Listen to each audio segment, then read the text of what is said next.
भाई साहब, ये लीजिए 10 रुपए। हाँ जी, क्या चाहिए आपको? कल मैंने आपसे सामान लिया था, उसके 70 रुपए हुए थे। मैंने आपको 100 का नोट दिया तो आपने मुझे 30 रुपए के बदले 40 रुपए दिए, और ये बात मुझे घर जाके पता चली।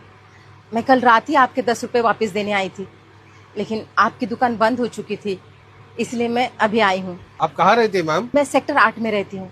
वहाँ से यहाँ तक 5 किलोमीटर, आप 10 रुपए वापस करने आए हो? अगली बार सामान लेने आती तब दे देती, और इस 10 रुपए से मुझे कोई फर्क नहीं पड़ता। भाई साहब, मेरे पति अब नहीं रहे, लेकिन वो हमेशा कहते थे किसी का पैसा नहीं रखना चाहिए। जिसका पैसा है वो चुप रह सकता है, लेकिन हमने अगर किसी के पैसे रख लिए, ऊपर वाला सबका हिसाब करता है, और हमारे किए की सजा हमारे साथ साथ हमारे परिवार को और बच्चों को भी मिलती है। नमस्ते भैया। रमेश, दुकान पे ध्यान दे, मैं आ रहा हूँ। अरे मालिक, आओ क्या? आइए आइए आइए आइए, बैठिए बैठिए।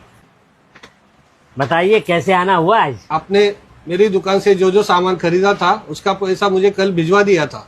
उसमें 300 रुपए ज्यादा थे।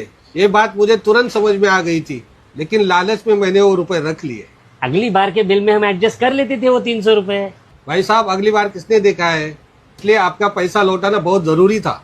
ऊपर वाला कब कैसे हिसाब चुकता करे ये किसने देखा है? शायद इसकी सजा मेरी बीवी बच्चों को भी लग सकती है। ये लीजिए आपके 300 रुपए। नमस्ते।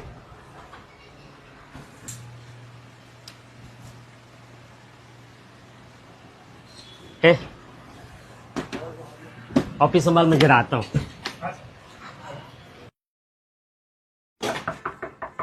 जी बेटा, घर में कोई है? 1 मिनट, आइए ना अंकल, आइए अंदर आइए, बैठिए यहाँ पर। नमस्ते भाभी जी, मैं महेश का बहुत पुराना दोस्त हूँ और एकदम खास दोस्त। दरअसल महेश पिछले कुछ सालों से मेरे पास पैसे जमा कर रहा था, लेकिन बीच में ही महेश हम सबको छोड़कर चला गया। महेश ने 13 लाख रुपए जमा किए थे मेरे पास। अब ये बात महेश और मेरे अलावा किसी को पता नहीं थी, इसलिए उन पैसों का लालच मुझ पे हावी हो गया।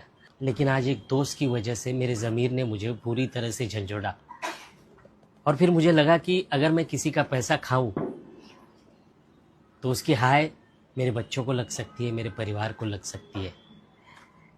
शायद महेश भी हमेशा यही कहता था। भाभी जी, ये लीजिए आपके 13 लाख रुपए। इस दिवाली आप भी किसी की अंधेरी जिंदगी में उम्मीद का एक दिया जलाएं। हैप्पी दिवाली।